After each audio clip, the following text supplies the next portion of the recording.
Hello everyone, welcome back to the channel. और अभी मैं आपको दो चार पॉइंट्स में बताने वाला हूँ कि कैसे अपना स्कोर 90% तक लाया जा सकता है या फिर उससे भी बढ़ाया जा सकता है। अभी मैंने किया है और मैं अभी आपको बताने वाला हूँ। सबसे पहला पॉइंट है कि ऑलवेज बी कॉम्पिटिटिव। मेरे साथ ऐसा होता है कि जब भी मैं पेपर देने जाता हूँ एग्ज़ाम में, मेरा स्कोर जो है वो मेरे मॉक टेस्ट के स्कोर से ज़्यादा आता है।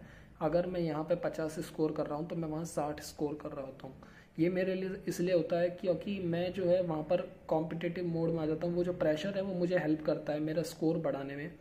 तो अगर आप मॉक टेस्ट दे रहे हैं घर पे बैठकर, तो आप ये सोचिए कि आप यहाँ नहीं वहाँ मॉक टेस्ट दे रहे हैं। यहाँ पर आपके आसपास बहुत सारे लोग हैं। वो जो टाइम है, वो जो टाइमर चलता रहता है, वो आपको बार बार देखने की ज़रूरत नहीं है। लेकिन ये ज़रूरी है कि आपको पता होना चाहिए कि मेरे पास ये फिक्स टाइम है। अगर मैं इसमें कुछ कर सकता हूँ या फिर मैं इसमें बेटर नंबर ला सकता हूँ, बेटर स्कोर कर सकता हूँ इसी टाइम के अंदर, तो मुझे वो क्यों नहीं करना चाहिए। तो अपने आप को हमेशा ऐसे दिमाग को इस तरह से अपने मोड़ लीजिए कि आपको लगे कि आप हमेशा क्लासरूम में बैठे हैं, उसी क्लासरूम में बैठे जहाँ पर आपका एग्ज़ाम होने वाला है। तो ये पहला पॉइंट था। दूसरे पॉइंट की बात करते हैं कि ऑलवेज गिव टफ मॉक्स। तो क्या है कि बहुत सारे मॉक टेस्ट की वेबसाइट्स हैं, बहुत अच्छी भी हैं, बुरी भी हैं, जैसी भी है। वैसे मुझे नहीं लगता कोई बुरी है, सभी हेल्प करती हैं मॉक टेस्ट का स्कोर बढ़ाने में। लेकिन कुछ ऐसी हैं जो थोड़ी इजी होती हैं, कुछ है जो टफ़ होती है, कुछ होती हैं जो बहुत ज़्यादा टफ़ होती हैं। तो सबसे ज़्यादा टफ़ देने का भी कोई फ़ायदा नहीं, सबसे ज़्यादा ईजी देने का भी कोई फ़ायदा नहीं है, तो मिड में चल जाता है।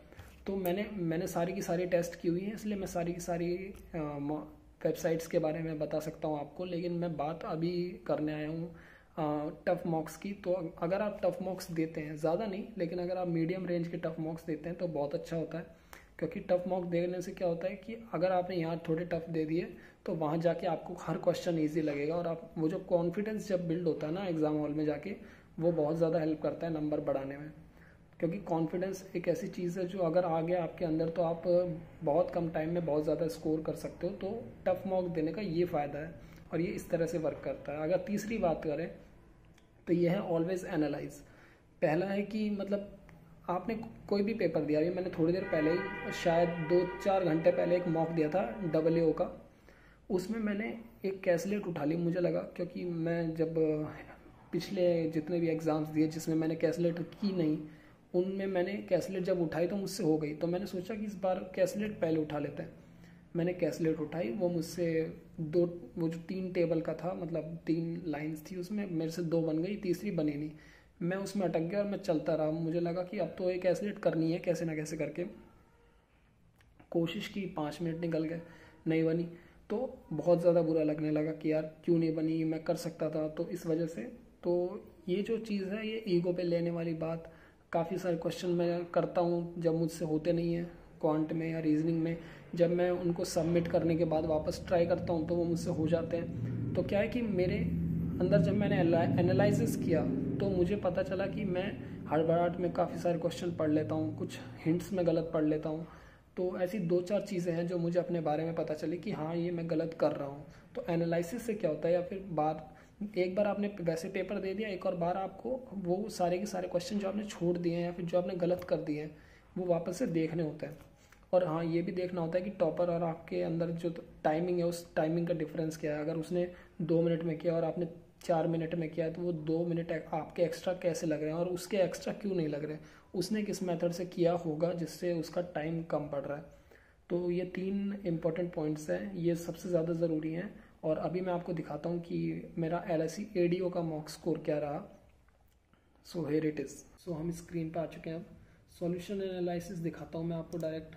तो ये है सॉल्यूशन एनालिसिस। तो लॉजिकल रीजनिंग में मैं कर रहा था, मैंने एक क्वेश्चन पढ़ा था इसमें, एक पजल वाला, कि इसमें 7 महीने हैं और 6 लोग हैं। और वो वाला क्वेश्चन शायद मुझे टफ पड़ता, मैंने पूरा पढ़ा भी नहीं था, बस मैंने ऊपर की लाइन पढ़ी, मैंने छोड़ दिया और बाकी क्वेश्चन करने लगा मैं। इस वजह से ये जो क्वेश्चन है, इसके 5 क्वेश्चन छूट गए, वरना हो जाता है ये भी। ऐसा नहीं था कि वो क्वेश्चन मुश्किल था, उसमें लास्ट में लिखा हुआ था कि जून मंथ में कोई नहीं आएगा, पर वो पूरा क्वेश्चन पढ़ता नहीं है ना कोई।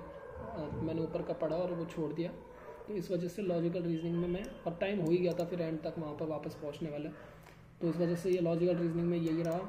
उसके बाद क्वांट की बात करें तो क्वांट में मैंने 34 किए, 35वां मेरे से बन जाता, लेकिन मेरे को क्वेश्चन थोड़ा समझ नहीं आया, वो मैं करूँगा, उसको ट्राई करूँगा वापस। एक ही गलत इसलिए हुआ कि क्वाड्रेटिक में मैंने थोड़ा जल्दी में कुछ गलत कर दिया। तो 94.7 क्वाड्रेटिक में आए हैं। परसेंटाइल रीजनिंग में बनी है 87.8 और ओवरऑल बनी है 93.2। टोटल स्कोर की बात करें, जैसा कि आप देख सकते हैं कि किसी ने 70 आउट ऑफ 70 किए हैं टॉप स्कोर। ठीक है, चलो अच्छी बात है, करे तो ठीक है। 62 नंबर आए हैं जिसमें मेरे 93.2 परसेंटाइल बन रही है। और मुझे लगता है कि मुझे इससे कोई शिकायत नहीं है। मेरे को अब मेंस की तैयारी करनी चाहिए मेरे हिसाब से, क्योंकि प्री के मैंने बहुत सारे मॉक टेस्ट दे लिए हैं और मैं मतलब पीओ के टाइम पे भी मैंने बहुत सारे मॉक टेस्ट दे लिया। मुझे मेंस की तैयारी करनी चाहिए अगर मुझे इस साल सिलेक्शन लेना है, और साथ में जीए की भी तैयारी करनी चाहिए। बस मैं इतना बोलूँगा कि अपनी गलतियों को एनालाइज करके अगर आप उसको इम्प्लाई कर पा रहे हो अपने आने वाले टेस्ट में, तो उससे बेटर कुछ नहीं हो सकता। तो मैंने अपने LIC AA वाले मॉक टेस्ट से ये सीखा कि मैं काफ़ी चीज़ें ईगो पे ले लेता हूँ, काफ़ी चीज़ों को मतलब मैं मिसअंडरस्टूड करता हूँ, बहुत जल्दी मैं हड़बड़ा जाता हूँ क्वेश्चन को देखकर, जबकि वो क्वेश्चन मुझे आते हैं, फिर भी क्वेश्चन की लैंग्वेज को समझने से पहले मैं उस पर एक्ट कर देता हूँ। ये मैंने अपनी गलतियों को समझा, और आप में अगर आप एक्सेप्ट करना चाहते हैं तो आप भी कई सारे मॉक देखें, आप इस चीज़ को ध्यान में रख के अपने ऊपर लागू कर सकते हैं। मैंने तो 2-4 चीज़ें सीख ली हैं, तो उस तरह से आप भी कर सकते हैं और स्कोर 100% बढ़ेगा। क्यों नहीं बढ़ेगा? पहले मेरे 44-40 आते थे, 40-44-43 आते थे और डायरेक्ट 50-52 भी आ गए। अब एडीओ वाले में 63 आ गए। चलो एडीओ तो थोड़ा इजी होता है। तो गलतियां जो है वो अपनी एनालिसिस से ही पता चलती हैं। तो मुझे तो पता चल गई है, तो कॉन्ग्रेचुलेशंस टू मी। अगर आप भी इस तरह से करेंगे तो 100% मैं गारंटी दे सकता हूँ कि आपका स्कोर 5 से 10 नंबर आराम से बढ़ सकता है, अगर आपकी कैपेबिलिटी उतनी नहीं है तो। क्योंकि कम टाइम बचा है, 20 तारीख आने वाली है। अब पता नहीं कि कैसे जाएगा उस दिन पेपर, अच्छा बुरा जो भी है देखा जाएगा। लेकिन अभी इस बात पे ध्यान देना ज़रूरी है कि जो भी मॉक टेस्ट दे रहे हो उसको एनालाइज करो, और एनालाइज कैसे करना उसकी एक अलग से वीडियो बनाई जाएगी। So see you in the next video, और सब्सक्राइब कर देना प्लीज़।